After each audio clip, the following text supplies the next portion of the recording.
next guest for UnPolitics podcast is Nara Lokesh. The Information Technology and Education Minister of Andhra Pradesh, young, 42 years old, the son of Chandrababu Naidu. There is fair amount of chatter that he might be Deputy CM. Is he going to be Deputy CM? He hasn't really sat down for too many interviews, especially podcasts. We're going to ask him directly. Hello, sir. How are you? Thanks for having me. Thank you for joining us. It's a privilege. UnPolitics.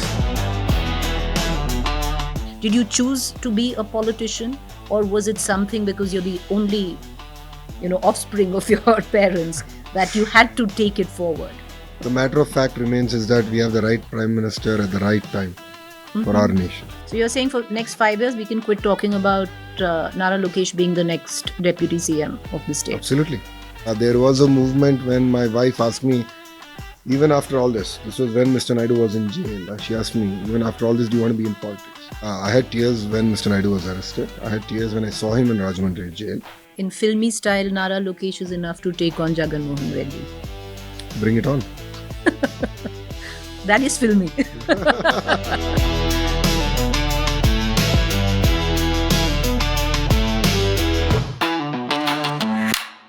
First up, Nara Lokesh, Lokesh ji, Lokesh Mantri ji, Minister ji. What do I address you with?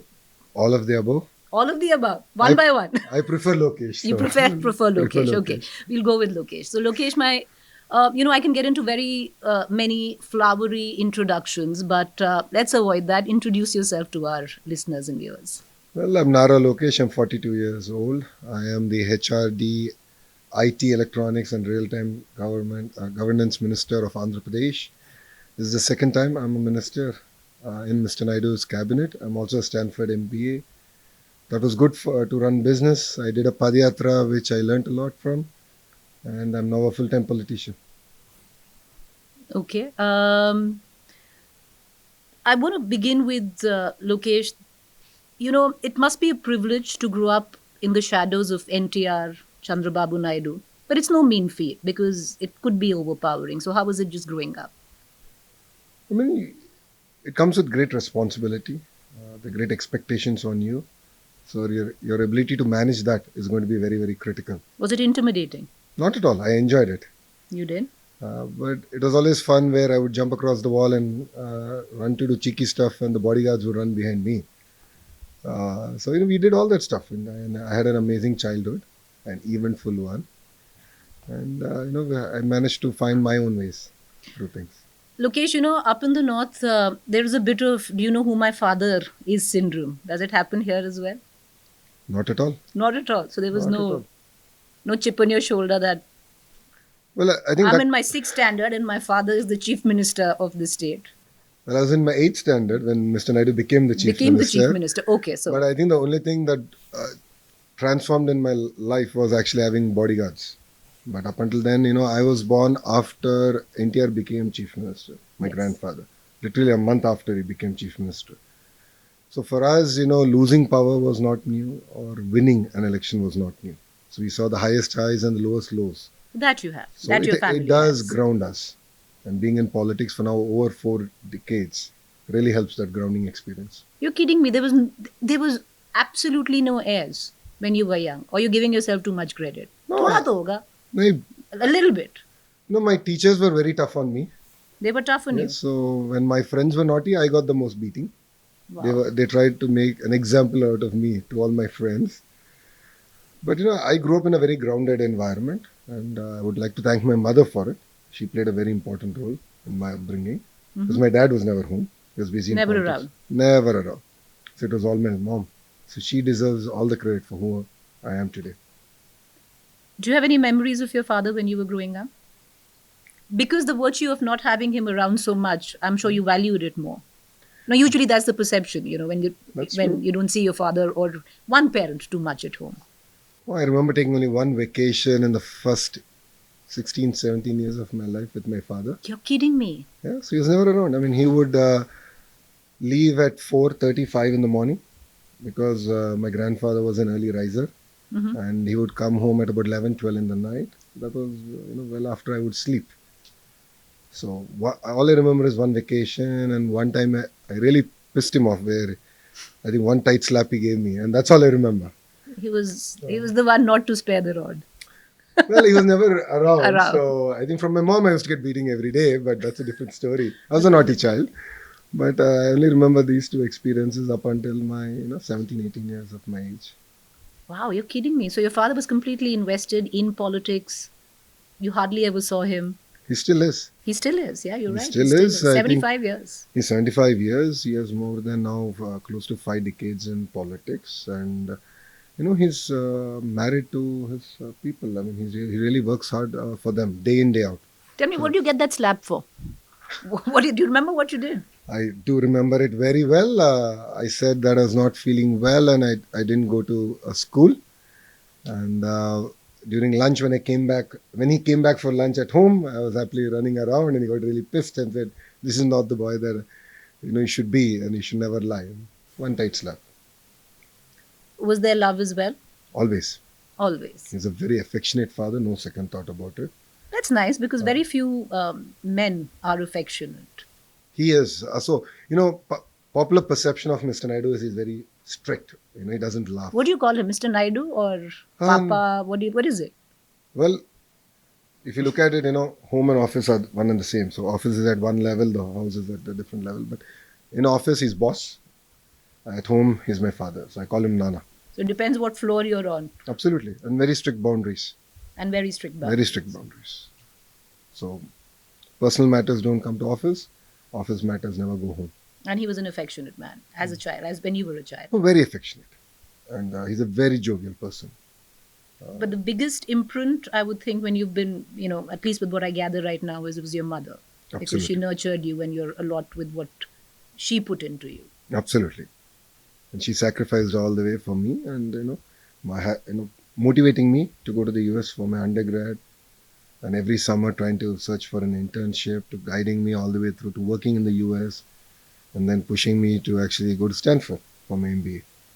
So my mother played a very important role, and continues to play a very important role. Did she want you to get into politics?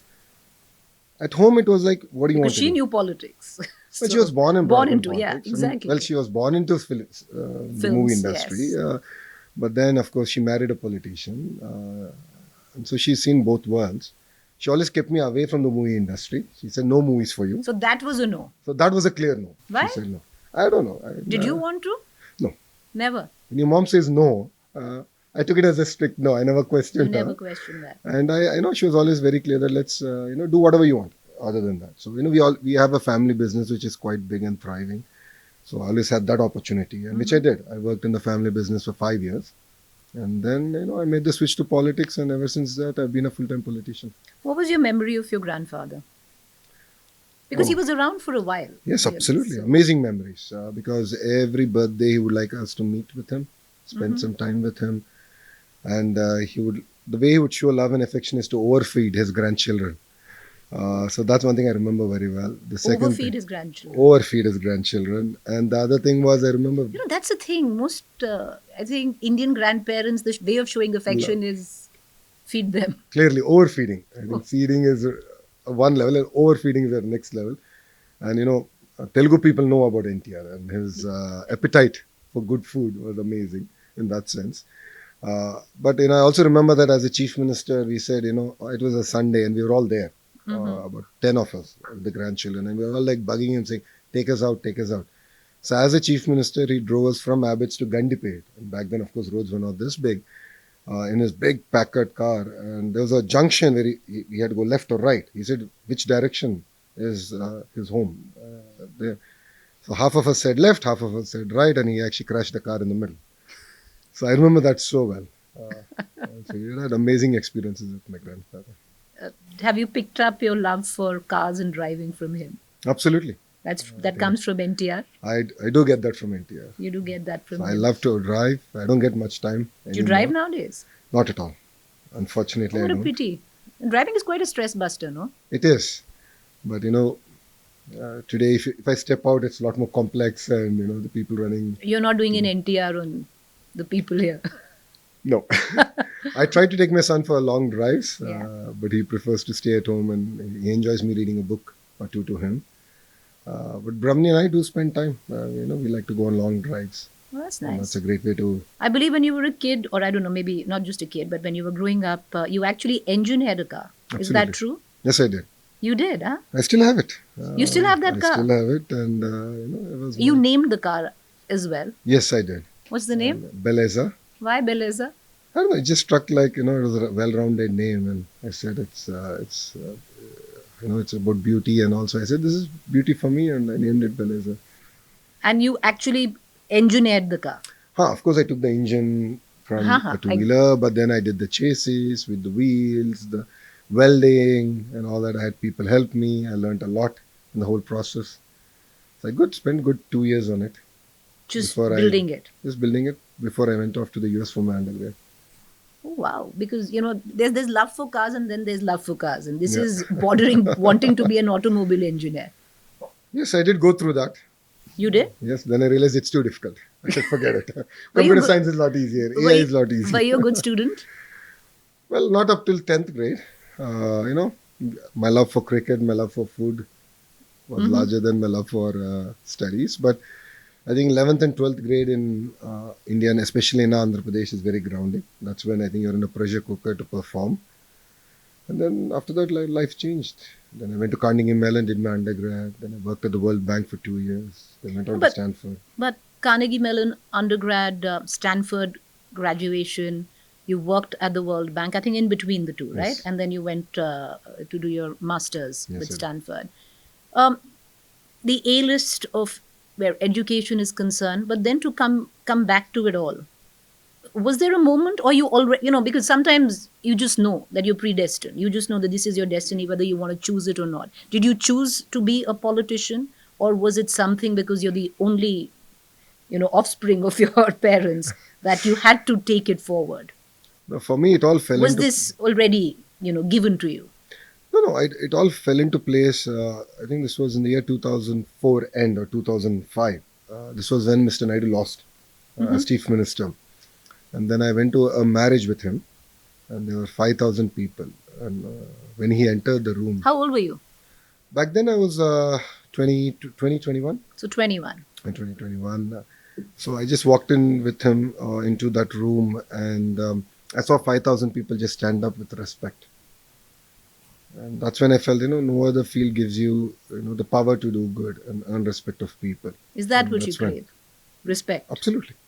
Earn Leaving it. a lasting legacy. To earn that respect. Yes. Work hard, leave a legacy. Through that, I believe that you can earn a respect. So, Lokesh, that was your moment. There's a moment, there's a moment of epiphany. I've had it as a Yeah. journalist. I'm sure you've had it. And was that your moment? That was my aha moment. And I said, Aha, that this is my this destiny. is my This is what calling, I need to and do. this is what I should do. At that point of time, did you know what you were in for? Not at all. No? Because we always look up and say, yes, that's where I'll head, and that's my trajectory. But then it's a roller coaster ride, and it's been a fun experience. 12 years of it, and I thoroughly enjoyed it. 13 years actually now. But it has been a roller coaster because, Absolutely. to say it, you've had to actually earn it year by year, bit by bit, and you've seen fair amount of setbacks. Absolutely. I mean, with all fairness, I had the highest highs and the lowest lows. 2014 when I joined, I came to the forefront of politics, and the kind of announcements I made for the cadre and all that took me to a great high. But then we lost an election. That was my great low, and then we worked out. And I think that's just a cycle. How big a hit was losing Mangalgiri in 2019?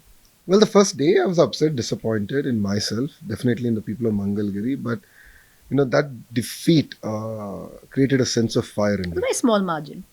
Well, 5,300 votes. But- And it's a constancy that Telugu Desam Party only won once since its inception. So, if you look at me from outside, it might look like a journey is clear, a trajectory is clear, but I have always chosen a road less travel. And I chose a constancy that was one of the most difficult constancy of Telugu Desam Party. I lost, but I turned that defeat into hunger, passion, fire. I worked at it for 5 years. I contested from the same seat, and I won it with one of the highest majorities ever in the history of Andhra Pradesh, which is 91,000. Could I say And you can correct me if I'm wrong, that there was that one moment when you wanted to be a politician, which was, of course, to see those 5,000 people get up in respect for Yeah. your father back in the days in 2004. That was your one moment. And then 2019 was another moment, correct? Well, again, the highs and the lows. And it's Mm-hmm. about how do you take your lows. So I always tell myself that you should take your lows as you take your highs. And that's a very grounding experience. So that one day I was upset, obviously. Did you cry? No. Why? Because men don't cry. No, not necessarily. I think that's the stereotype that I'm trying to now change We'll get to through it. as an education minister. But But you men were do cry. crushed. Men do cry. Definitely. I had tears when Mr. Naidu was arrested. I had tears when I saw him in Rajahmundry jail. No second thoughts Well, that was a about it. tough time for your family. It is. I think it's not about Mr. Naidu just being arrested. So when I went to see him in Rajahmundry jail, it's funny, I saw two plaques and both had Mr. Naidu's name. So the jail was modernized during his second term as chief minister. And the building where I met him was built during his third term as chief minister. And he's there. And the two plaques which inaugurated by the then Chief Minister Chandrababu Naidu. And he is housed exactly in the same building. And I felt it was very unfair because the man has given so much of his life for his people, his state. And the last thing you can say is he's corrupt. And that's not what he stands for. And we've always been very clear. And if you look at even the case, it's quite a silly case. But that apart, I felt it's very unfair on him. And seeing him at that age, Mm-hmm. I think it really moved me. And that made you cry. Absolutely. It did. Oh, that I'm sure that was crushing. It did. I'm sure that was crushing. And I really felt bad. I actually had tears in my eyes because I was thinking, after I came out, I felt, maybe I left a sense of guilt in my father, saying, because of me, my son is crying or my child is crying. I really felt bad. And I came back because I went with my mom, with my wife. I said, I shouldn't have done it. But then that moment, when you see him for the first time. And, Lokesh, there's a picture of you sitting on the road right outside the jail. Do you know that, I think it's circulated quite a bit. so this was not right outside the jail. So I was in midst of my Padi Yatra. Okay. So I came to the night hall location. I was walking. Then I get a call that police are mobilizing to where Mr. Naidu was. And Mr. Naidu was in Nandyal. Mm-hmm. And he was touring all the irrigation projects back then. So there's a lot of police mobilizing. And then, of course, we get on a strategy call. I call Mr. Naidu and we're having a detailed discussion. And there's a sense that I felt that he might be arrested. Hmm. So the night went on. Of course, they came. They said they're going to arrest him, but they're going to let him sleep till 6 in the morning. So they let him sleep. They wake him up at 6 and say, we're now arresting you. So obviously, as a son, I want to be next to my father, right? I mean, as a child, that's exactly what you would think. You want to be next to your parents. So I wanted to go there. Mm-hmm. The police didn't let me. And what appalled me is saying that, go in, take a rest. And I said, that doesn't work. It's my father. If you don't let me, I'm just going to sit on the road. And I sat on the road for almost 6-7 hours till they let me go and actually meet him and see him. So It was, would you think that period because was trial by fire for you? Because you were outside? And because there, in hindsight, one can get poetic about things, because your father's practically risen from the ashes. Yep. He has. Not once, multiple times, but, this one in particular. Yeah. Who would have thought? And I still remember because as a journalist, we used to cover it, and there was this deep sense of isolation for the Naidu family at that point of time. Nobody wanted to touch you. Not the BJP, not the Congress, no one. There were at times, there was a bit of concern about the well-being of your father in jail. Yep. You voiced it yourself. Yes. So at that point of time, because that's a tough time, because you don't know that the future is going to be holding this, that you and I are going to be sitting across a table and you'll reflect on the time with a bit of melancholy, but knowing you came out. You didn't know you were going to come out then. No, but people of Andhra Pradesh stood by us. I mean, if you look back, those 53 days, Mm-hmm. Literally every other day there used to be a program and every night people would come out and stand in solidarity with Mr. Naidu. In Hyderabad, where there was a World Cup, sorry, it was not a World Cup, but a one-day series that was happening. And in Gachibowli Stadium, 45,000 IT professionals came out that day to stand in solidarity with Mr. Naidu. So I never felt I was alone or I was let down. Because Telugu people came out. People across the globe came out. Close to 120 countries. Telugu people came out. Strangely, none of the Indian political parties did. Well, Telugu Did that people, teach you to be a politician? no, Telugu people were with me, and for me that mattered the most. When my citizens are with me and they know the real value of Mr. Naidu and the work that he's done and how he's fundamentally changed their lives, that matters most. But did that break you into Indian politics, knowing that when push comes to shove and you were shoved quite into a corner, that no political outfit had your back, be it the BJP, who's your ally today, which is great, or the Congress at that point of time? The people you speak of with great reverence, and I get it because they got you back to power. No, see, to be fair, Pavanji stood by me. Mm-hmm. He came, he stood by me, he gave me a lot of strength, and he said, anything, I'm always there for you. I think after 2.5 weeks, Amit Bhai met me. Dynamics had changed by then. No, but I mean, it's 2.5 weeks, and they stood by me. It's not that I was just left high and dry. I mean, you have to state the fact. And both of them were very kind. And word has it that you waited for a very long time to get that meeting with the Home Minister. So be it, because I never met the Home Minister before it, right? Because I never took care of Delhi politics before that. It was always Mr. Naidu. There were two things that he said he would do, which one was legal, second one was Delhi.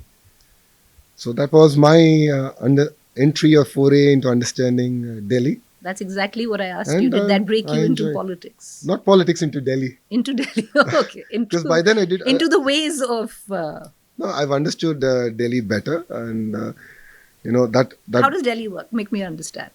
I got to know people a lot closer, and to be fair, ever since that, I've been able to reach out to people in different forums, formats, and that you have to wait your time, it could come. And when it comes, you have to leverage it, which you, as a political party, you did? Well, some call it leverage. The way I look at it is it's about setting policies for the nation. Fair point. And if you look at Mr. Naidu, he's not always been about Andhra Pradesh or Telangana. He's been about India.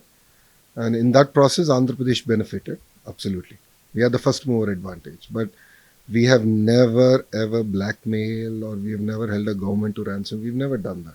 Why do you think there was so much vindictiveness at that point of time? Because there was. You could see it. Well, that's something that you need to ask the other side. I don't... Because Mr. Naidu never restricted them between 14 and 19. They could go anywhere, they could campaign anything, they could say whatever they want. He never took anyone to task. He gave the freedom, and freedom of speech, freedom of expression. And that's what Mr. Naidu always believed in. But then, of course, he was arrested 53 days. As you rightly said, when you look back, it sounds... it's poetic. It's poetic, exactly. Yeah. It's poetic, but... when you're there, I'm sure it's... I think you're making it sound easier than what it was. No, it was tough.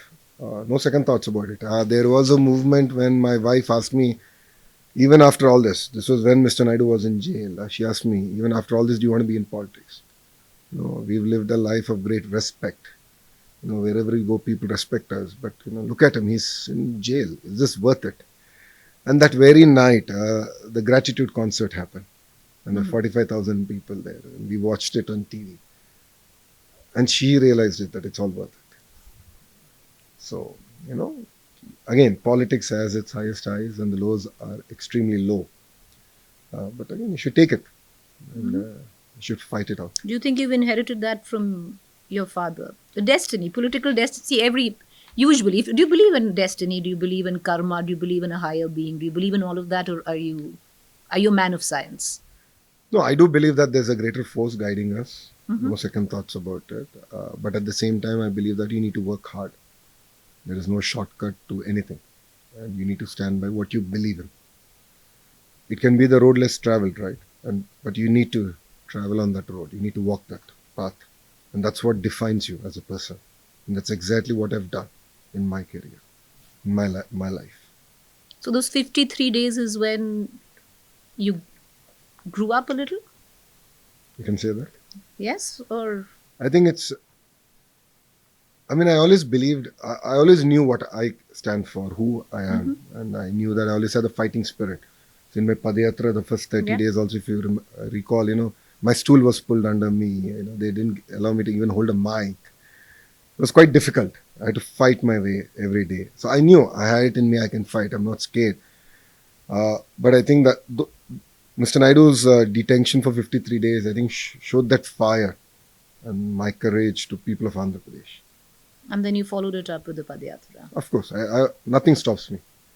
So I had to finish my Padi Yatra, and I wished I had more time. Tell me exact how many days on the ground? 226 days, 3,132 kilometers. Mm-hmm. I'm good 1,200 kilometers short of what I would like to have walked. Because, a Stanford MBA is good for business. Padi Yatra is good for politics. You learn a lot. You understand the terrain of your state or your country far better. You understand the problems far better. So when, your Karyakartas meet you or your MLAs meet you, you can connect with them much better. Do you have an anecdote, not just your Karyakarta or anything during that Padyatra? Did you meet somebody that stayed with you? Oh, quite Did you a have few. an interaction that you'll remember? Oh, quite a few. Specifically 2 interactions. I remember very well. In one constituency, we were walking. This was the last village before my night halt. We were all hungry. So there's this lady sitting and making bondas. And I said, can I sit next to you? She said, absolutely, please do. So I asked her, what do you want from the government? And she said, Lokesh, I've been sitting here selling bondas for the last 30 years. I lost my husband to alcohol. I have 2 sons. I've educated them quite well, but they don't have jobs. So I'm not looking for a handout, no freebies. Please find them jobs. And the second incident was when a lady came and met me and she said, I want to have a one-on-one meeting. I said, we're all here, let's talk. She said, no, I want to talk to you one-on-one. I said, fair enough, so let's sit. So we sat in the bus and she said, she has 3 girls. The older girl was addicted to ganjai and she was physically abused for 30 days before the mother realized it. And she met me because she said, please refer me to CMC Vellore. And I want to take her for de-addiction. So that got me, that triggered my entire war on drugs and the campaign, Drugs Oddu Bro, which means don't take drugs, bro. So, these are movements that actually fundamentally, stuck with me. And there are many more like this. Something that you don't learn in Stanford. No, absolutely not. I mean, you can have case studies around it. True. But when you live, breathe, when you talk to them directly, it's very different in that sense. So it's interesting because, like you said, business comes from Stanford. And not just politics, also the polity comes from the Padyatras of, getting to know the people more. But okay, I'm going to just go right back to the aloo bondas. You did have a thing for food, didn't you? I always loved food. I think I got it from my grandfather. Your grandfather right there. Yes. So... and my mom. And your mother. You were, why I'll say it is, okay, because I used to be a fat kid. Yeah. So, were you also a fat kid? Absolutely. I was very chubby. And before 2019 also I was chubby. I know because why I say that is, I'm just building the ground. I don't know, are you going to take offense? Because a lot of politicians from the YSRCP at that point of time made a lot of fun about your weight. Was that the trigger to lose it? No, my wife was the trigger to lose weight. And COVID was the trigger. So I couldn't cheat on my meals anymore. Yeah, and so the lockdown helped her to, straighten me and make sure I'm on my health trajectory. Right. In that sense. How much weight did you lose? I lost close to 30 kgs. Oh, wow. It was fun. I mean, I got a lot of time to spend with Brahmi because we've always had a long distance marriage. So it was amazing to spend time with her and discover my health journey in that sense. Yeah, and lose half a person. 30 kilos is Almost. practically almost half a person. Half a person, yes. So not bad. That was. And are you into fitness now? Eating healthy, is that, or is it still? I try. If my wife doesn't follow me, I cheat on food. I love food, but I continue to track myself definitely, and I'm not getting any younger in that sense. So I am paying attention to what I eat. 42 is young. 42 is very young. I'm exactly the same age, so it's very young. We are young. We are very young right now. Yes. But okay, no. So how open are you to talk about your personal life? Always open. I mean, personal life of a politician. Because there's personal and then because a lot of you're a public figure, so your personal is public. Exactly. Somewhere down the line. Okay, so tell me about your marriage. Oh, so it's an arranged marriage, though she's my mama's daughter. So Brahmne and I have known each other since our childhood. We don't do that so much in the north. It's very common in the south. I hear. It's very common. And generationally, it's funny that at least one of them has it. So Mm-hmm. in my generation, it was me. So Mama's daughter, I've always known her. And it was an arranged marriage. Both of us we got married very young. You know, if I decide to do that in the north from where I come from, Haryana, I'd be killed. There's honor killing on that account. I'm just giving like that. They're so different in terms of cultures. Well, every state is different. I agree. And even regions within the states have I different belief systems. So yeah, we got married very young. She was 19, I was 24. You're kidding me. Yeah. Practically grew up together. Absolutely. And this August is going to be our 19th wedding anniversary. Congratulations. Thank Touch you. wood. I So would touch really, that's It's been an knock on amazing wood. journey for both of us. And Tell me something. How do you do your marriage differently from what you spoke of your father and your mother? And why I ask you this question is because you said your father was never around. yeah. Are you also never around, or you do that differently? So I always said I wouldn't do that. I wouldn't commit that same mistake. But are you but committing then the same mistake? I am. I'm a weekend father. But when I do spend time with my son, I really spend time with him. And your wife? Absolutely. Same thing. I'm a weekend husband. She's You know, busy can in I- her journey. I'll pull out something. This was my research team had gave me. You know, I think it's cute, but many would think it's corny. It's your 2019 anniversary wish. I would think it'd be around the same time, like you said, in Yeah. August. So you actually tweeted out. Yeah. It says 12 years, 144 months, 4,383 days. Oh Lord, how many hours to the seconds, to the minutes, to the seconds? I don't know. Okay, there is a long figure here. You even counted the seconds. Seconds, yeah. Not a second out of those went by without me loving you Yeah. from the bottom of my heart. Happy anniversary. You know, some would find it corny, some would find it very cute. What did your wife find this? Did she say, what the what are you doing? Or did she say, how cute? No, we always spend our wedding anniversary together, so I'm sure she never read that tweet. You're kidding me. Is she So- the one for public display of affection? Oh no, she's not. Are you still the one? Now I that still. you're I do that. I mean, definitely, I like to give her a kiss before I, go out of house. It means a lot for me personally. But saying that, for us, the time around our wedding anniversary is sacrosanct. We spend time together. What come may. So we lock ourselves out. We spend time together What's a date night like for you guys? Do you guys have date nights? at home. Only at home. At home. So we don't get privacy if we go out unless That's I'm true. outside the country. That's a pity, no? It's fine. I mean, I've chosen my own career, so Brahmi is Fair having point. to pay a price for it. But at home, we get a lot of time. We spend time together. So what's it like? It's movie. What do you guys do? Over good food. So She also she enjoys enjoys food. good food, a good meal. So we spend time together, like a 3-4 hour long multi-course dinner. And that's our date night. Actually. Do you guys take holidays? We do. Tell me something. Are you the one? Because why I ask is because there's a perception nowadays, especially in politics, that you have to be a 24/7 politician. You gave your own father's example that it Yep. took you 16 years to actually go out on a holiday with your father. Yep. You're the new generation. And usually politicians are berated for taking a holiday, taking time out, stepping or going abroad. Do you think it's correct? Why shouldn't politicians get a break? I do believe politicians need a break. You No do? second That's thoughts good to about it. But politics is 24/7. Mm-hmm. So when I am on the break, my phone is with me, and I'm hyperactive on WhatsApp. So I do respond on issues. I follow up. I track issues. But saying that, see, end of the day, politicians also have families, and we have to definitely spend time with our own family. Because Lokesh was able to do a Padi Yatra because my wife supported me. I'm able to do what I want to do today because she supports me all out, unquestioned. So that's very, very important. And it's very important that we connect, we spend time together, we bond over various things. And also to spend time, you have a 9-year-old. Absolutely. Even with my son. Mm-hmm. He's growing up. And then It's turning out to be quite a chess champ, I hear. he is. He's setting world records. Exactly. Gets it from his mother, not me. He's an avid reader. You're a proud father, aren't you? I am. But I take no credit for it. So Brahmi is really molded him well. And he's an avid reader. He doesn't get phone at home at all. No iPads, no laptops, no phones. So No screen time at all. no, he gets screen time for schoolwork, any homework. And then he gets to watch one movie a week.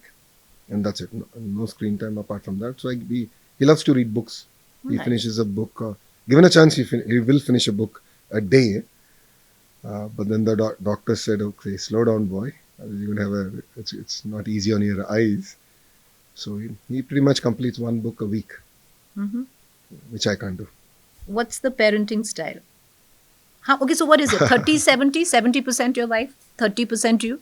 90% wife, 10% me. That's that. I think that's the reality There of you've life. taken after your father, huh? But I do, but I do try and spend more time with him than my father did with me. But surprisingly, my father also does spend a bit more time with Devansh than he did Than with he me. did with you. And I insist he does that because a lot of the values come from the grandparents. Yes. And we are a joint family, so we live under the same roof, and I believe in the importance of it. So how Yes. often do you guys connect? Uh, Is it that, okay, yes, at we are least... geographically dislocated, I agree, but we try and connect at least once every 15 days. Okay, so that's a family date that is set. Family, we at least spend, like again, we have our work, during that day, we'll go about doing what we have to do, Mhm. but at least we meet for 2 meals. So breakfast and dinner, we try and meet up for 2 meals. And then there's a conversation where you catch Yeah. up on what each of you have been up to. Absolutely. So we are a very small family. I'm the only child. I have Yeah. only one child. We're an extremely small family. So, but we spend time in exchanging what's happened, what are the hits, what are the misses, where do we need help? Because mom takes care of philanthropy, Brahmani is busy with business, dad and I are full-time politicians. So there are multiple moving parts of the family, and we reconnect. Has over there been a dinner. family holiday Once a year. where Once the a year. CM comes? Once a year, in power, out of power, Non-negotiable. non-negotiable. My mom is very clear about it. The family has to go on a break. We did that for my father's birthday recently. So all of Okay. us went out together. We spent time Where did you together. guys go? We went to Italy. Went to? Italy. Italy is beautiful. Did It you was enjoy gorgeous. it? Yeah. So he had more privacy there. And for me, Yes. that was more important. So he has a sense of privacy. So it was nice to see him actually walk on the streets and just spend time in a cafe and actually have a casual conversation. Can he do that? Because, some people are so wired that they just cannot do it. Oh, Mr. Naidu is extremely versatile. I mean, he can switch conversations from a deep political analysis to quantum computing to a family conversation and go back to how's business doing and what's the EBITDA margins like, what's competition about. Lokesh, I'm so glad, because I think it's so important because that you normalize taking a break. Yeah. It's important to normalize these things because because nowadays if you ask a politician that when did you go out for a break, they'll say, इसके बाद बात करेंगे हम तो छुट्टी पे ही नहीं जाते, we never take a break, but it's important to do so. It is. I I mean, we think are for also everyone, humans. Right? everyone needs a break. No, I agree. You need a break also to sort of take a step back and reflect Mhm. on what's happened. And I try to do that at least once every 4 months. These are short breaks. I mean, I go for Fair 3-4 days, but it gives me a lot of time to reflect. What are my hits? What are my misses? What are the things that I would correct? Mhm. And that time to reflect is very important because otherwise politics is full time. It's 24/7. My phone rings at 1 in the morning. I do get to it. But then you need the time off. You need the time off to just pull back and think. And that's how I use my breaks. Yes, one could say that destiny pre-scripted your entry into politics. You have a very similar predicament with a 9-year-old child right now. You have a 9-year-old son Yeah. who's excelling in chess, who reads a lot. Does he understand the burden that he bears, which he might need to carry in the future? No, it's again left to him. I mean, he's seeing all sides of the family. So whenever there's any major event in the philanthropic arm, he spends time with my mom. He definitely visits the field with my wife. Summers, he's sent to a plant to spend some time, understand what does it take to build a dairy business, to understand that there's a farmer and there's a liter of milk coming in from that farmer. Mhm. And then that is why we're such a relatively large dairy business. And then he's seen the political side of things. So he's come, he's participated in my Padi Yatras, he's of course seen my interviews on TV. He understands this. So he understands, and we expose him as much as possible to all sides of the family. He, of course, my father-in-law is a popular actor, so he does whenever he wants, he goes, spends time on the sets to understand what does it take to be a movie star. If he says, screw everything else, I'm going to be a movie star. That's his decision. Really? That is his decision. And you'd be okay with it? I'll be okay with it. But I'll explain what are the... I'll do a nice SWOT analysis, explain it to him and say, you need to work hard. Would you, in your heart, would you like it if he becomes a politician? Again, it's not for me to decide, right? It's for him Yeah. to decide. I don't want him to choose a career that he would regret. And, I don't want him to be forced into something that he doesn't like. Mm-hmm. And then, I would definitely dread that he would hold it against me for the rest of his life. So it's for him to decide. He can decide whichever career He's path got a he lot wants of time. There's a lot of chess playing and to. Absolutely. I mean, cows to milk before he decides what he needs to do. absolutely. You're a young politician. You're 42. You've got a worldview. You've studied abroad. You've come back and seen, what the ground situation is. You've been in the back of beyond the heat of dust of politics in Andhra Pradesh. You have a young boy that you're bringing up. Might be just 70-30, but co-parenting. There is a lot wrong with not just Andhra politics, but politics across where gender is concerned. Yep. That sexism, casual sexism in Andhra politics, in Indian politics, Yep. is huge. Everyday sexism in daily life is huge. Yes. You seem to understand that because you're vocal about it. One of the very few leaders, and I would think the other ones, maybe a God of Gogoi that at least I've seen, who are openly vocal about it. Yeah. And it usually comes from politicians who are your age, who are young. Because if I try and have this conversation with somebody who is, say, of a certain age, they don't understand what is it, what is sexism, what is casual sexism. How do you wish to correct it? No, for me... And you've been a victim of that. I'm sorry, Exactly. So actually, I was actually going to say that it all started when they offended my mother in the assembly. I have seen the toll it took on her. I mean, a month and a half to recover from it. And then I went back to understand the root of it. And why is it that people take it so casually to say such words? And it's not just men, it's also women. True, I 100% Women politicians also who use such words. And that really offended me. And during my Padi Yatra also, if you noticed, I spoke about it every day. Yes. I said colloquial words like, are you wearing bangles? Are you wearing a sari? Don't cry like a girl. Don't behave like a girl. I said these are things that we need to delete from our vocabulary. We should not even think about it. And I became the education minister. So I said, great, let's start from here.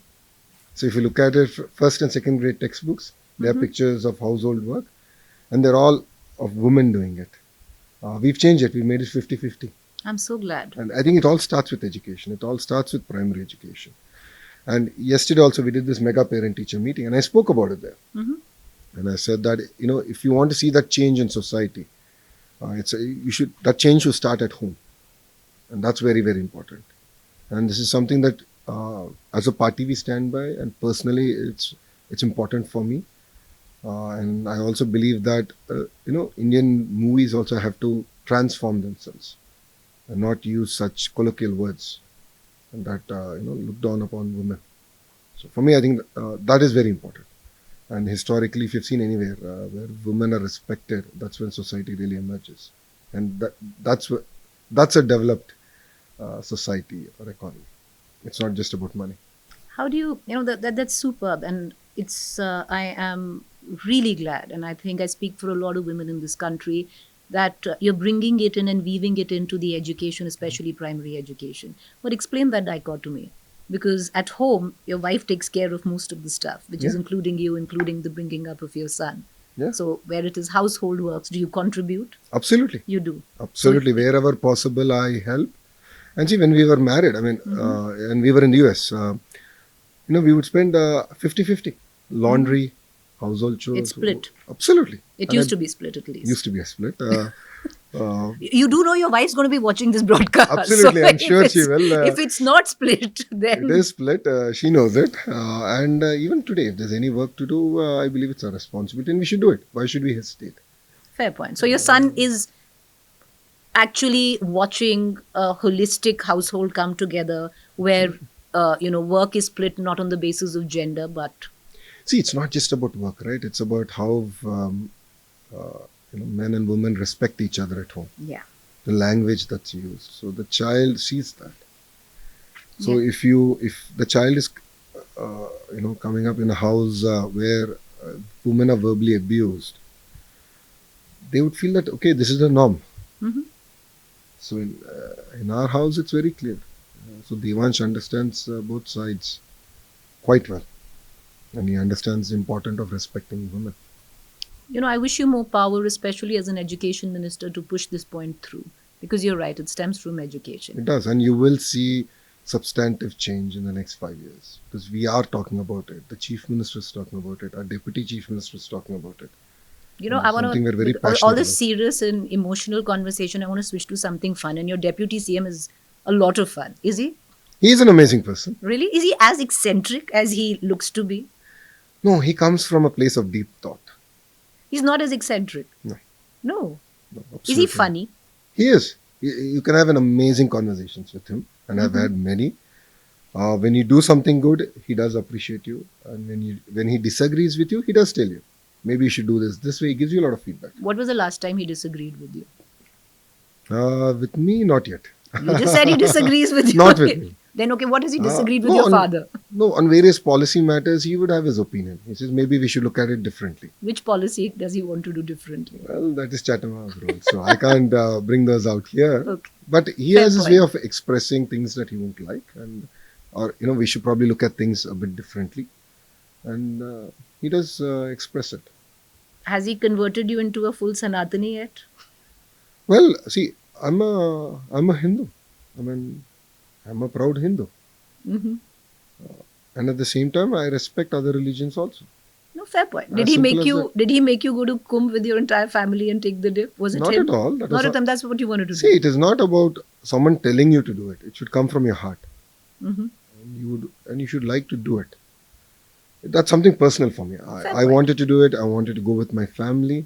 So 3 of us went together and we did it together. And this is something that we enjoyed. And when Mr. Naidu was in judicial remand, Brahmani and I felt that we should visit all the Shakti Peethas together.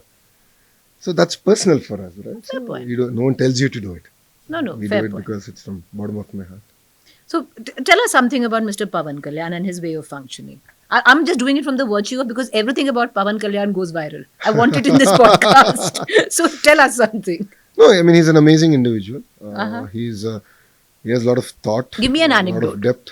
No, he has a lot of thought and depth on things on which he professes. When I renamed all the schemes away from politicians' names to important leaders from Andhra Pradesh and leaders of India, he vocally appreciated it. In the cabinet, he spoke about it.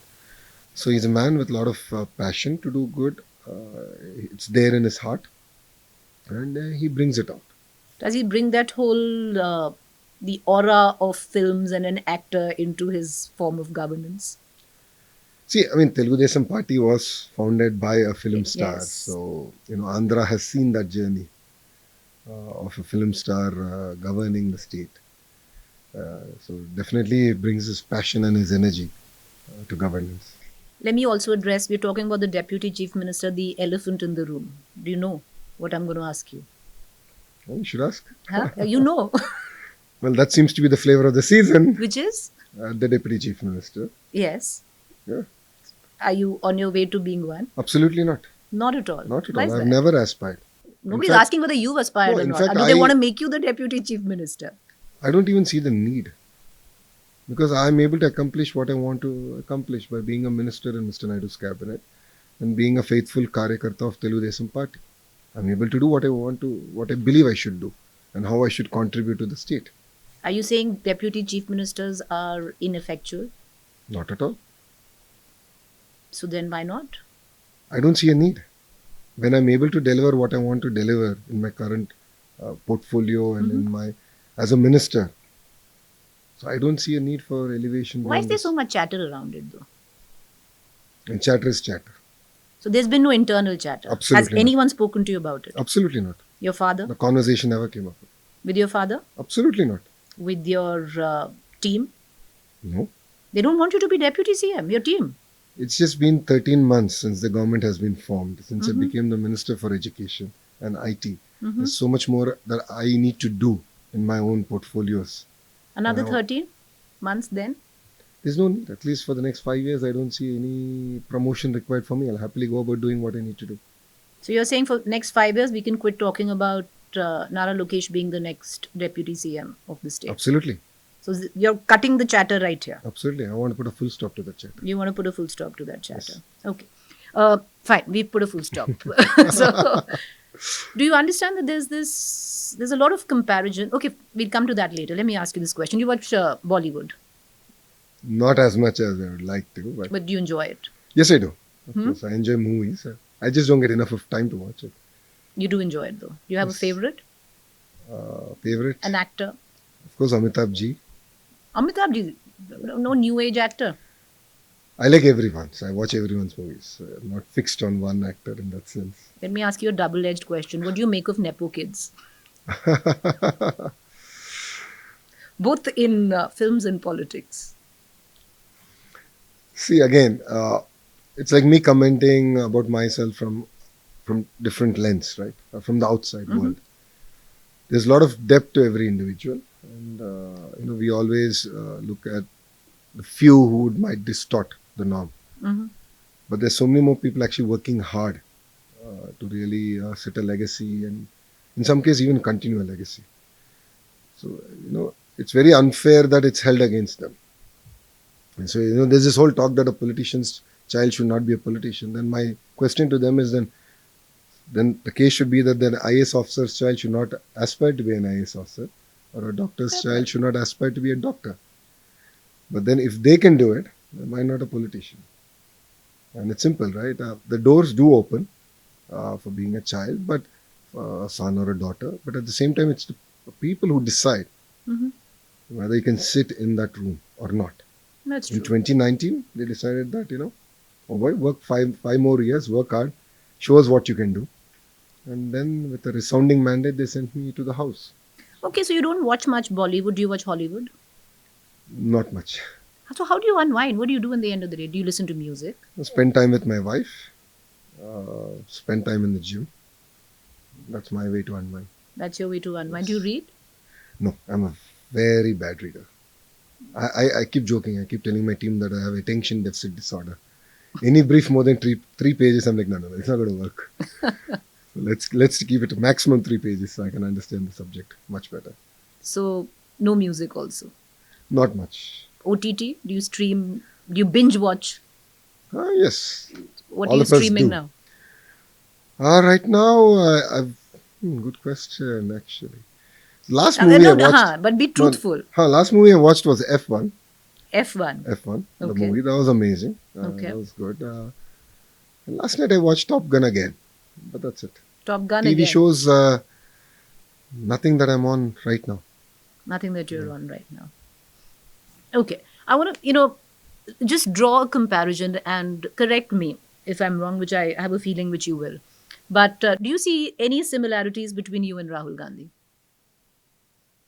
You're talking about Nepo kids. We began from there. But like I said, you can correct me, which I know you will. But let's... Apart from having a legacy, I think, we have a completely different trajectory. Both of you guys had a tough time in the beginning where politics was concerned.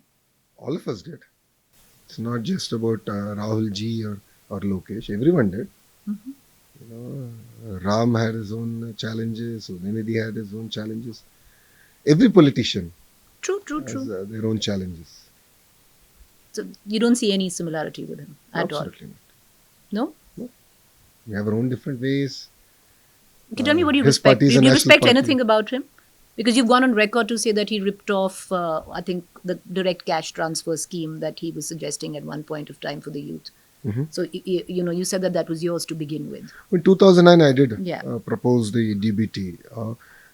You have to give it to Rahul Ji because, he did walk. I understand the challenges of a Padi Yatra. That's why I'm trying to, because... And it's not easy. The Padi Yatra had a tough time in the beginning, came from legacy which could be so overwhelming. So, very similar in those Absolutely. days. See, every legacy has good and bad. True. So if you look at the good part of any legacy, especially his legacy, he's done a lot. He's walked. I think he's slowly understanding the nuances of Indian politics and the diversity of each state, because India is very complex. True. And when I look at Andhra Pradesh, we have 175 constituencies, and I keep thinking to myself that every constituency is different. The thought process is very different. Regional challenges are very different. So it's very important for a leader to understand those nuances. Why I bring it in is because it was a Padi Yatra that, and you're always free to, correct me, that turned around your political career. Suddenly people started looking at Nara Lokesh, speaking about Nara Lokesh. Even, and I'll give you an example, in my newsroom, the buzzword of Nara Lokesh was only when you got onto that yatra. Yeah. Right? So that, and it was very similar trajectory with Rahul Gandhi. Nobody took him seriously before he got onto that Bharat Jodo Yatra, the first one. Yep. So that's why. Yep. So, and similar in a lot of ways there, of understanding your audience, your people, the polity. Yeah, I know. And also meeting your own leaders, spending time with them day in, day out. So I would conclude anywhere between 6:30 to 8:30 in the evening, depending on the day. And then I would spend good hour and a half spending time with them, just sitting, chit-chat, and reflecting on my day. You learn a lot in that. So you give him that due. Absolutely. If you look at it, the Honorable Prime Minister has also spent a night in 90% of the mandals of India since his early days. That's how you understand India. That's how you understand the complexities of India. That's how you understand, you'll appreciate, regional necessities.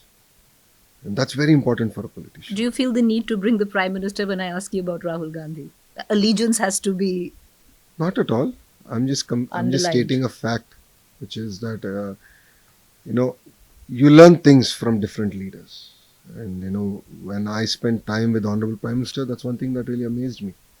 That he has visited 90% of the mandal, spent a night, and I reflect and look back at myself, and that's what helped me in the case of Andhra Pradesh. And I regret that I couldn't do the 1200 kilometers that I thought I wanted. Yeah, you've said that a couple of times. Because there are parts of Andhra Pradesh that I'm still to understand to the depth that I did in the parts that I walked. So when you walk day in, day out, when you're there day in, day out, when you spend a night. Do you think Rahul Gandhi is on the right track with what he's doing right now? The Samvidhan copy, talking about issues which are seemingly emotive, and, there is a contrary opinion on that as well. But do you think somewhere down the line has he come into his own, or do you think he's still at sea? Time will tell. What do you think? I think time will tell. It's too early.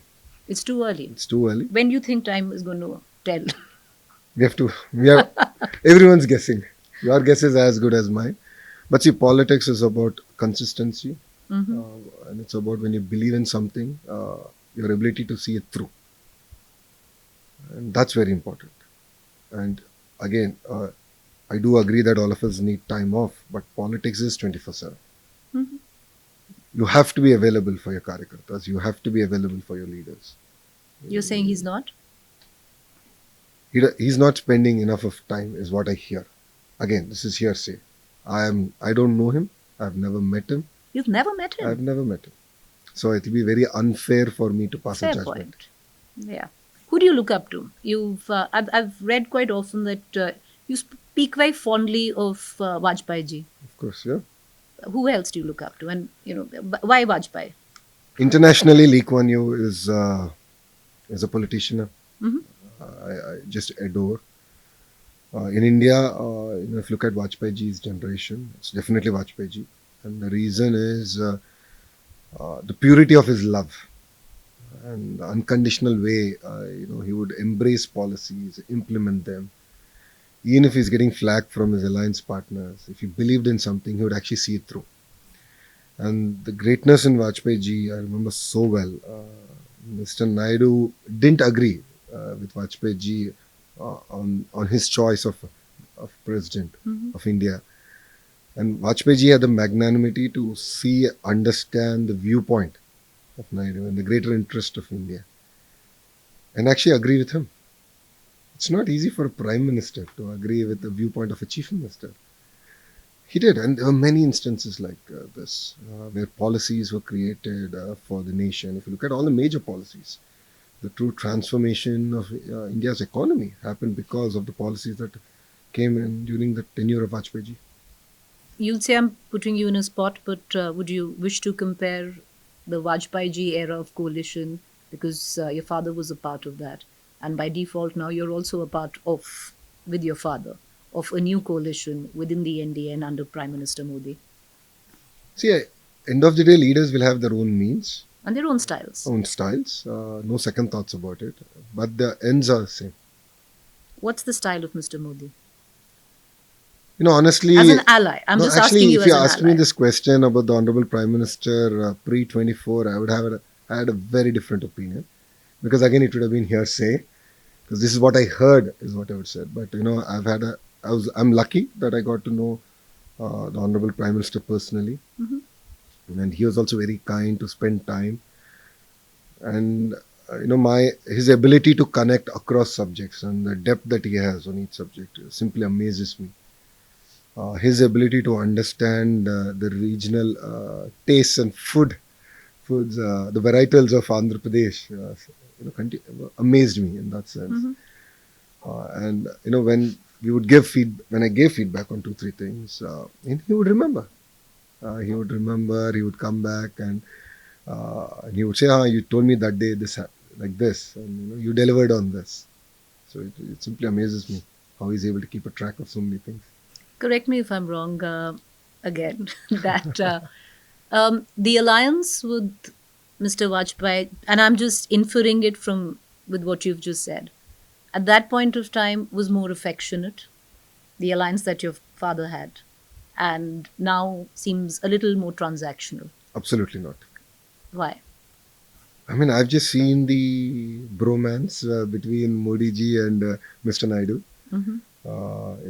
Whenever we give feedback on various bills, or we request that this requires a deeper discussion, they're allowing it. They're willing to discuss. They're not shutting the doors on any discussion, and they're able to understand the context and the value that Telugu Desam Party is actually adding. So you're saying there's a lot of give and take, and it's not about give and take. It's about taking feedback. So they do take feedback. Absolutely. Do they implement the feedback, or they take feedback and they do what they have to do? If you look at on the various bills, Telugu Desam Party gave feedback, and majority of the points were actually implemented. Which ones? If you look at the Waqf bill, Waqf bill is a touchy topic. We'll talk about that. It is. We went to JPC. We gave 3 amendments. All 3 were included. One subject that we felt required a greater look into is having a non-Muslim be part of the board. Because for us, contextually, it was very simple that would we allow a non-Hindu to be part of TTD or endowment in Andhra Pradesh. And we gave that feedback. And that was when Amit Bhai announced that power will be given to states to decide. So we are playing a role that a political party should play. So we never said that we are against anything, but we said, there should be a greater discussion. And that's what happened. And I believe we have a fantastic bill today. Some would say that it's a very transactional relationship, because the TDP is only looking at its own interest and what it can extract, keeping in mind the number of MPs that you have to hold this government together. And where the TDP is looking at it at its own interest and what it can get from the government for your state, which is a new state, and you need a lot of hand-holding, understandably, both financial and otherwise, and not really playing the role of maybe what the TDP should play at a larger level, because there are lots of questions that have been raised against the government. And the Waqf bill was one of those many. See, we are part of the government. True. So whatever conversations we have with them, or whatever points of discussions we have with them, we have it within the 4 walls of a room. There's no need to go out and shout. We are part of the government. And what have you disagreed on with the government, which you wouldn't want to tell us? On the Waqf bill, we gave amendments. So all the 3 amendments that we gave were actually admitted. And even having a non-Muslim on the board, that's something that we felt was not right. And the power was given to the state. So we are playing a constructive role. See, look at Telugu Desam since 94.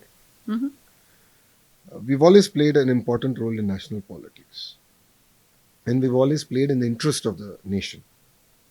And in the process, state benefited. So if you look at, allowing privatizing airport, PPP in airports. Now, the first airport is the Hyderabad airport. We benefited out of it, but that was a policy for the nation. Telecom deregulation was a policy for the nation. We were one of the very first states to give right of way free of cost for telecom providers. So we set precedences, which is in the interest of the nation. So while we are a regional party, we are very focused on, two states. It doesn't, but we are Indians first. Coming back to the Waqf bill and the support that you showed, do you think it came at a political risk? And why I say it came at a political risk is, and I'll just give you figures. Now, this is CSDS data, right? So you have a huge chunk of Muslim votes, your party, right? Where Andhra Pradesh is concerned. Now, this is just data that I'm quoting off the bat. 46% Muslims voted for your party in 2019. You tie up with the BJP, that drops to 32.4%. This is in 2024. I'm just quoting figures. So clearly you can see a huge drop with that tie-up with the Bharatiya Janata Party. Now you've backed the Waqf bill. You've said that you've taken care of the interest, by putting forth the 3 amendments that you speak of, where the Waqf bill is concerned. And at least for your state, it's watertight. Yes. But there's a larger narrative that is running across the country that this government is possibly, many would suggest, discriminatory when it comes down to certain religions and minorities. How do you look at that? Let me ask you this. Do you accept that there is a narrative? There is a narrative, yes. Do I agree with it? Absolutely not. Why are we looking at people as sheer voting bloc? Why are we not discussing what's right for them? What is in their interest? Let's talk, now that we're talking about the Waqf bill, let's talk about it, right? Historically, who enjoyed it? Did the fruits of the Waqf bill actually come to the poor Muslims? Or let's talk about triple talaq. These are all very deep-rooted changes that were required. And the government is bold enough to actually bring about those changes. And I believe it is an interest of the Muslims. I agree with you. No second thought about it. I agree with you. Okay, on these 2 points, I will agree with you. But let me, it'd be unfair of me as a journalist if I don't touch on, a few other points. And I would talk about the Supreme Court came in when we spoke about the bulldozers that are, many would say, discriminatory to one particular community, are rolling over houses. As we speak right now, there is this huge debate in Uttar Pradesh where a Padi Yatra is on while people are holding placards saying, I'm a Hindu. And shops which are Muslim run are being made to shut down. There is, there is a narrative. Now, is it something that you don't want to really address because your interests are taken care of? No, we do talk about it. We do discuss about it. But again, it's in between the 4 walls. We are part of the ruling dispensation. Fair point. So you do make whatever conversations we've had is that, end of the day, we all believe that it's India first. And we're Indians. So let's not confuse things. So terrorists are different, Indians are different. True. With that, all of us have different faiths. We follow our own religions. We have a right to follow our own religions. So that is something that I believe that the government is allowing. And no one's stopping it in that sense. The other thing which is sensitive is, and you've really stood up for it, and the only reason I bring it up is because I was reading some of the research that I have, is you've constantly spoken of freedom of speech. And that nobody should be penalized for expressing what, their thoughts and their opinion was. Now, that is another debate that is playing out on a national level, where if you look at the Freedom of Expression Index, we fall on multiple points, press freedom, we fall on multiple points. So Nara Lokesh, who's very vocal and speaks vociferously for freedom of expression, does that echo on a national stage at all? Or that is, again, the 4 walls that we speak of? No. I mean, see, end of the day, different states have different leaders and different leaders have different belief systems. What I can speak for is in Andhra Pradesh. Opposition is going around free. There's no second thoughts about it. No one is stopping him. No one is tying ropes to his house or doing any house arrest. We are actually against it. We don't believe in the concept of house arrest. until unless it has anything to do with extreme law and order situation. So we don't believe in it, we don't do it. If it's also done, we frown upon it. And that's our belief system. So politically, we believe in that. And we followed it through. For your state. Yes, for Andhra Pradesh.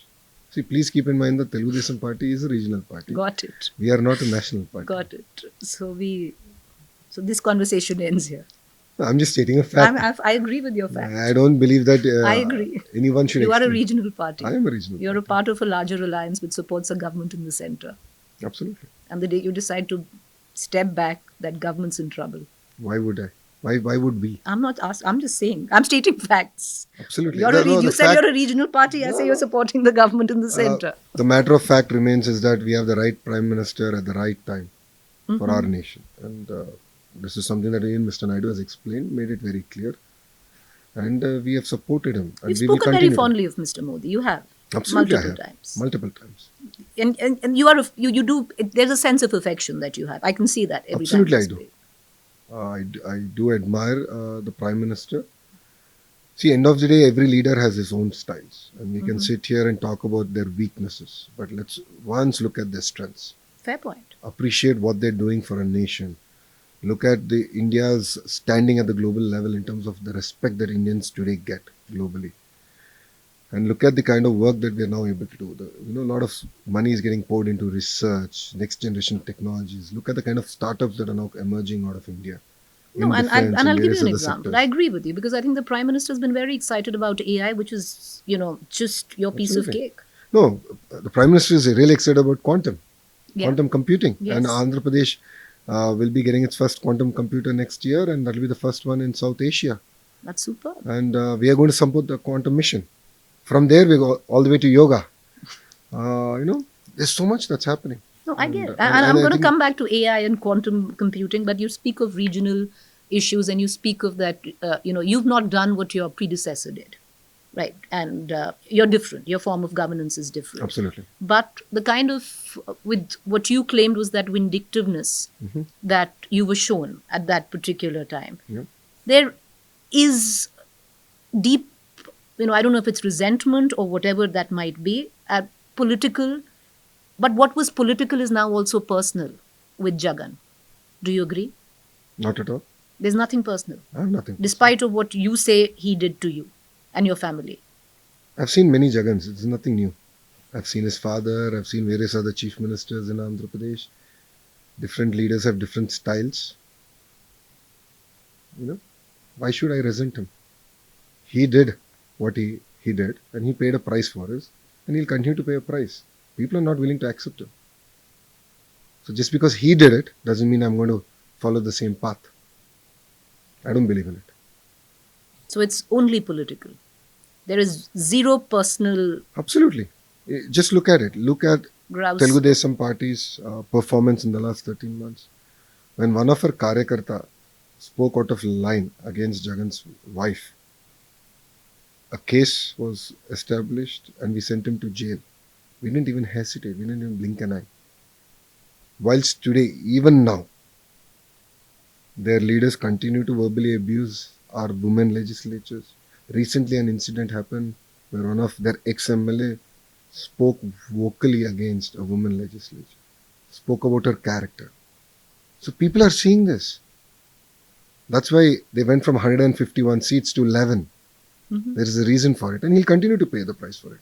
And people of Andhra Pradesh are not willing to accept that kind of politics. Recently, he said that you're not providing, there's a problem with his security. Well, he has Z plus security from the state of Andhra Pradesh. Well, if he wants the same security that he had as he was chief minister, by the way, he had 1,000 people protecting him when he was the chief minister.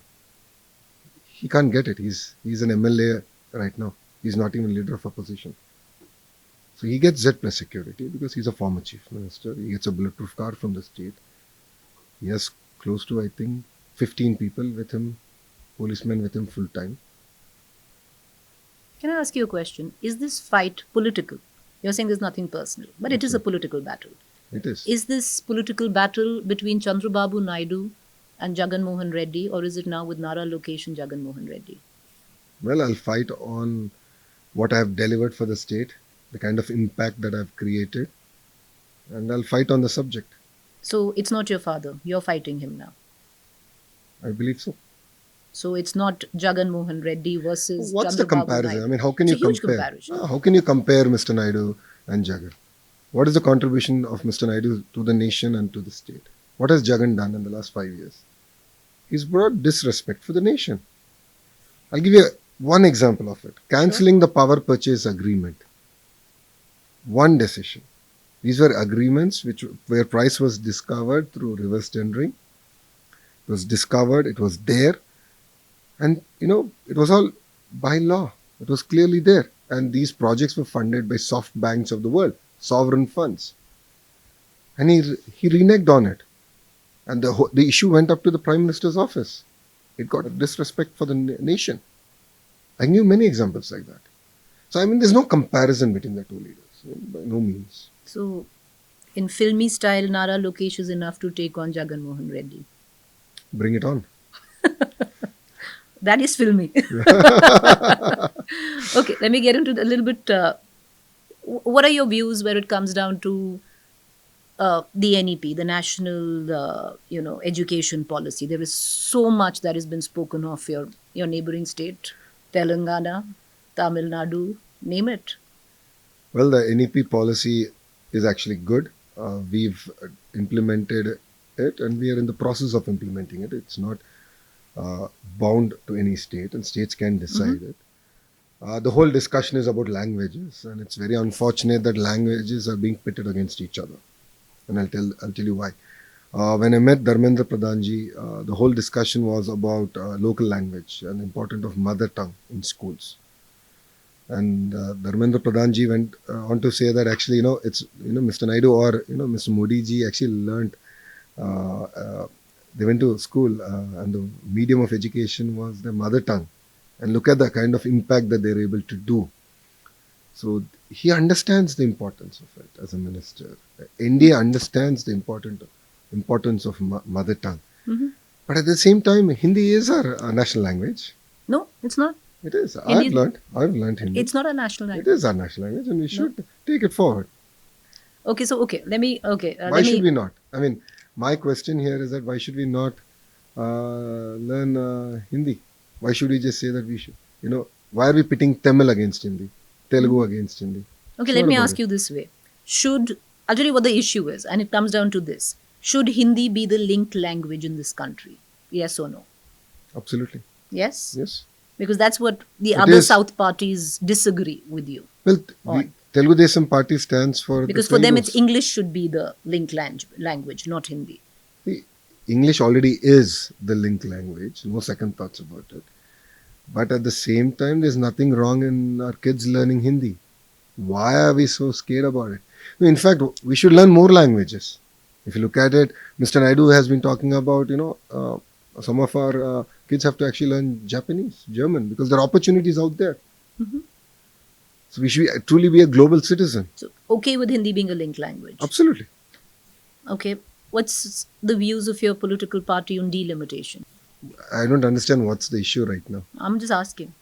I don't know what the issue is. The issue is that most of the southern states feel if there is a delimitation exercise that would be carried out on the basis of what it has been carried out, then southern states will lose out representation where Lok Sabha is concerned. The delimitation process has not started. The bill isn't in place. So we are all double guessing right now. I truly believe that the current ratios will be maintained. How is that possible if the way of calculating? Well, when Vajpayee ji was there, the same discussion did come up and he maintained the ratios back then. He went on the earlier population. So there are ways and means and I believe So the stand of the TDP is what on delimitation? The ratios will be maintained. Exactly the same. I believe so. Because the math doesn't add up with what at least is on paper right now. If you go simply based on population. That's what it is. No, it doesn't need to be.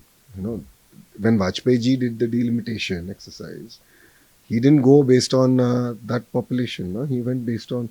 so there are ways. Because the Home Ministry hasn't really come up with an explanation on this. So let's wait till the explanation comes up. So otherwise we are double guessing, right? And anything otherwise is a problem. If southern states lose out, on what the current existing ratio is. See, we are Is again that a problem? we are again talking about a hypothetical situation. Why are we talking about if this happens, if that happens?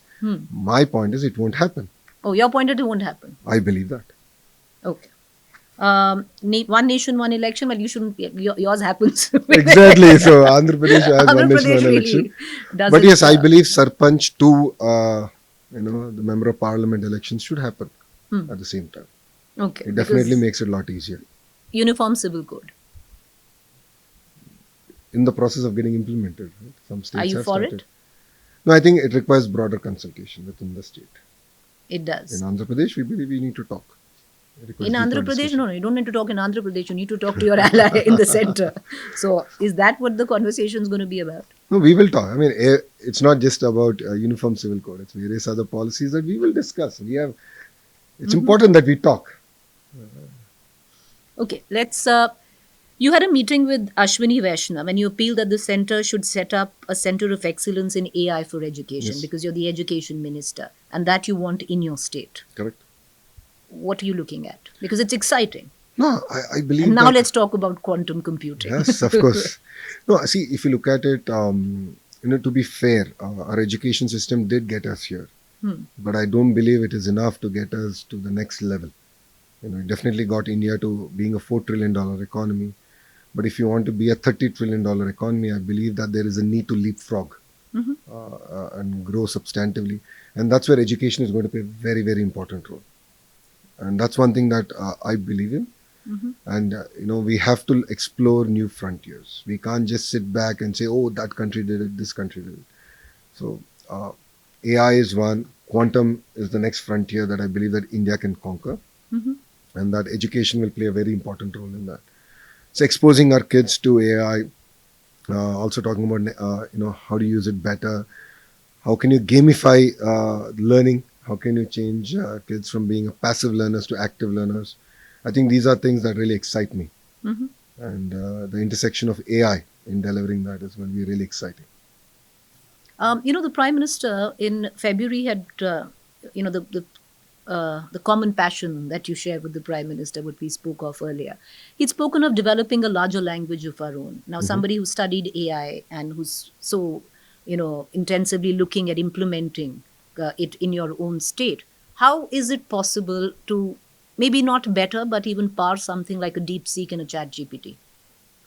See, if you look at it, even in the West, these are... With our limited resources, because India is way behind No, when I it won't comes down say... to AI. No, It is. No, we are behind, yes. Yes. But not in resources.